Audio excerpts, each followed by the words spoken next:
waters, salvaging what they can of what remains. No survivors, all 92 on board dead.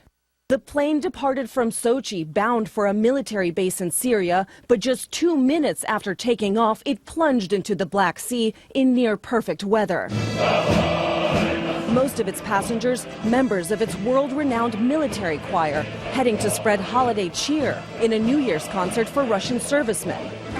Also on board, a beloved charity worker known simply as Dr. Liza, taking much-needed medicine to a Syrian hospital.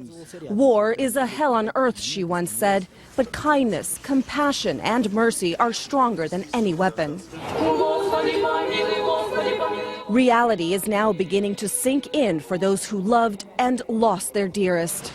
On board a Christmas Day flight to a war-torn country with a tragic end. Singers, dancers, and also 9 Russian journalists among the dead. President Putin declaring a national day of mourning across Russia as the investigation continues. Lucy Kafanov, NBC News, London. Colombian aviation authorities say a preliminary investigation has found that the plane that crashed with a Brazilian soccer team on board had run out of fuel. The statement today says the conclusion is based on the plane's black boxes and other evidence. The British Aerospace 146, it's operated by a charter company, crashed last month as it was approaching the airport in Colombia while carrying again that Brazilian soccer team. 71 people were killed in that crash. Police in India have arrested 4 people charged with raping a U.S. citizen. Police say the victim was visiting the country back in March when she was allegedly attacked at a luxury hotel in Delhi. This is the second alleged attack of a foreign tourist in that capital territory. In 2015, 5 men received life sentences for raping a Danish woman near a rail station. Crime data released by India's government shows that a rape is reported every 22 minutes in that country. Hundreds of activists gathering in Berlin today to start a 3.5-month march to Aleppo. This is to raise awareness about the humanitarian crisis that's ongoing in Syria. The march is in reverse of the so-called refugee route. The team of international organizers have warned participants that they should be prepared to sleep in the wild as they rely on public donations for food and shelter along the way. They plan to cover 12.5 miles every day, depending on the weather and the terrain they encounter. Remembering the life, the legacy of singer George Michael tonight. People laying flowers just outside the home where he died in England. They're laying them today. He died yesterday. Michael's manager confirming the death on Christmas and said the cause, heart failure. Mourners also paid tribute to the late entertainer just outside his home in London. They left flowers and candles, handwritten notes as well, and they said they were shocked by his untimely death. I can't believe I'm standing here now today. I really cannot believe that I'm standing here and George has passed away. I've grown up with him. He was a songbook to the good times, the bad times, and he's brought me here today just to say thank you, George, for the music. We were listening to him in the car. George Michael climbed to fame with his group Wham before setting out on a successful solo career. George Michael was just 53 years old. Coming up on 11 Alive News at 6 o'clock tonight, possible coyote sightings causing concerns in the middle of Midtown at Piedmont Park. Why experts believe the animal could be making an appearance in some Atlanta hotspots and what you should do if you happen to encounter one. Coming up, a closer look at a Metro Atlanta man's 50,000 light holiday display. It carries a special sentiment and quite a bill, too. 'Tis the season for holiday lights, and for one Metro Atlanta family, those lights carry a very special sentiment. Matt Pearl has their story now from Ackworth. Well, here is how it looks when 50,000 bulbs come together to form one monumental Christmas display. It belongs to the Smoot family of Ackworth, Georgia, and the reason behind it is special too. Throughout the house of Jeremy Smoot, this table would not be empty. It would be completely full of Christmas decorations. You can spot Christmas, which means you can spot the shadow of Jeremy's mother, Debbie. She would decorate anywhere and everywhere you think you could put something, a Christmas knickknack or a tree or garland or lights, she would do it. A woman of faith, yes, but to hear Jeremy tell it, she was more a mother trying to bring a smile to her son. She knew how much, I guess, I enjoyed it. Like, I had friends used to get just irritated the fact that they knew I was going to miss school the week after Thanksgiving, at least a day, and she just called me in sick and just so we could just decorate. But it was Debbie who got too sick well before her time.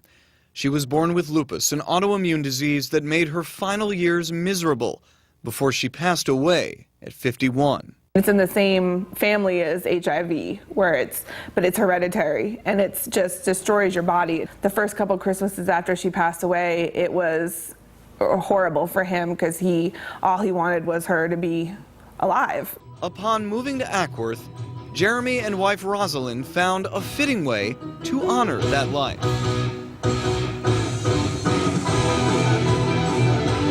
These are the Smoot family holiday lights. All 50,000 of them. It's definitely picked up some momentum, so. That's where this becomes more than a tribute. It's also a fundraiser for the Lupus Foundation of Georgia. The biggest thing is that always talking about her in a positive aspect. Like when we're doing the lights and everything about the lights and people come to see it and we talk about her, the decorations and stuff like that, it's all about good things. And people do come. They sit in their cars to watch, they donate to the cause, and they leave smiling.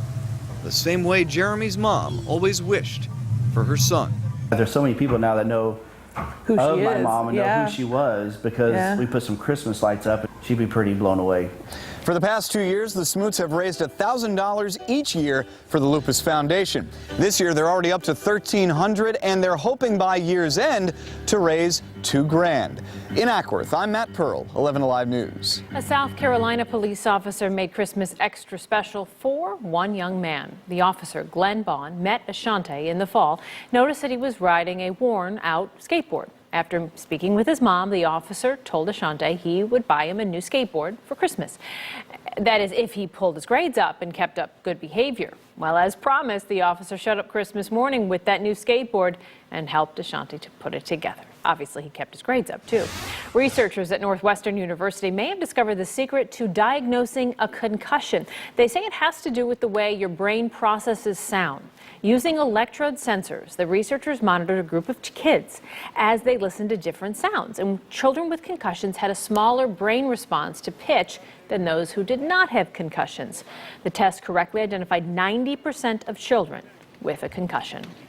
Meantime, there's a new study that finds a link between sleep patterns and recovery with patients who have traumatic brain injuries. Canadian researchers followed 30 people hospitalized for a moderate to severe brain injury. And as time went on, the patients' thinking abilities and sleep problems improved at the same time. Experts say more studies are now needed to figure out why sleep and brain recovery are commingled. Low-risk prostate cancer patients may have a new treatment option that kills tumors without removing the prostate. It involves injecting a light-sensitive drug into the bloodstream. When activated by a laser, the drug destroys cancerous tissue in the prostate without damaging healthy cells. About half of the patients went into complete remission compared to only 13% of those who did not undergo this kind of treatment. Researchers hope this therapy could also work for other kinds of cancer. Some retailers could see as many shoppers today as they did in the days leading up to Christmas, but that rush is for a much different reason than earlier in the month, and of course has to do with all the returns. Items that are damaged, not working, don't fit, or just don't fit what you want. Many women, in fact, will order dresses or clothing in more than one size because they're just not sure. They never intend to keep all three of those exact same dresses, just the one that fits. According to the National Retail Federation, about 10% of all holiday merchandise winds up being returned. A warning this evening about public Wi-Fi. So many families traveling, vacationing, heading back to the stores for those gift exchanges. High-tech thieves looking to gain access to your critical private information in some very public places. NBC's Jolene Kent explains. At the mall, on the beach, and at the airport, free Wi-Fi networks and charging ports are everywhere. But these public places are popular targets for hackers. RSA's Kayvon Alakani showed us how hackers do it. He set up an unauthorized, insecure Wi-Fi network at the airport and called it Airport Wi-Fi. Within minutes, 15 travelers around us logged on, not realizing it was an unofficial, insecure connection. We have a malicious hotspot here. You're punching in what you think is going to be a safe username and password. It seems all very innocent. Now it says I've been hacked. And just like that, your data is gone. And those helpful charging stations are also prime targets. It's called juice jacking.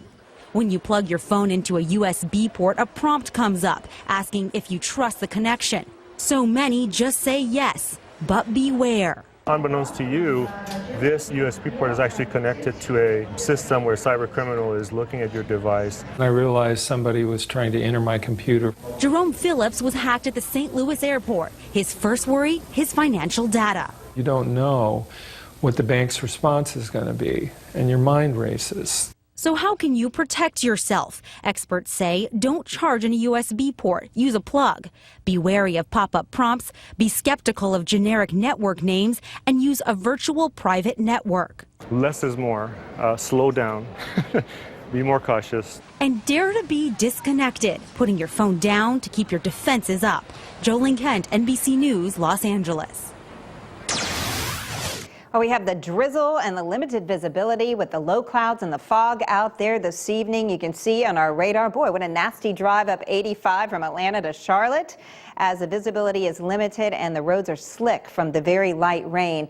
And you can see it is very intermittent. It's widely scattered. You can't really see the fog and the low clouds on very well on satellite pictures, and of course you can't see them on radar at all. But as we go a little bit further over the horizon, you can see the rain is picking up here across the Tennessee Valley, really from Paducah all the way down to Little Rock, Arkansas. And one thing interesting to note is the wind shift ahead of this next system, and that is going to be affecting our temperatures. In fact, right now we have that easterly wind out there, and you can see we're mainly in the upper 50s and near 60 in some spots, like at the airport. And we're going to continue to see that the next few hours with those intermittent showers, very light, really a nuisance though if you want to get out on the town. If you want to grab your umbrella before you head out the door, because you may run into one of the more heavy showers out there. Nothing is going to be terribly heavy, but you may want your umbrella with you. And then by tomorrow morning, notice the winds out of the south. So those temperatures are going to be on the rise throughout the day. It is going to continue to be murky with those scattered showers around, but about 10 degrees warmer in some spots than we were today as those southerly winds really kick in. And we see that light rain around throughout much of the afternoon, off and on, making those roadways really depressing to be out there in the road when it's slick and the visibility is limited. So coming up at the 6 o'clock hour, we'll talk about how we may see some big changes for the first of the year, and the pattern is looking much wetter. Thank you, Samantha. If you're one of many who received a new smartphone over the holidays, you may be wondering, what do I do with this old gadget now? Some suggestions coming up.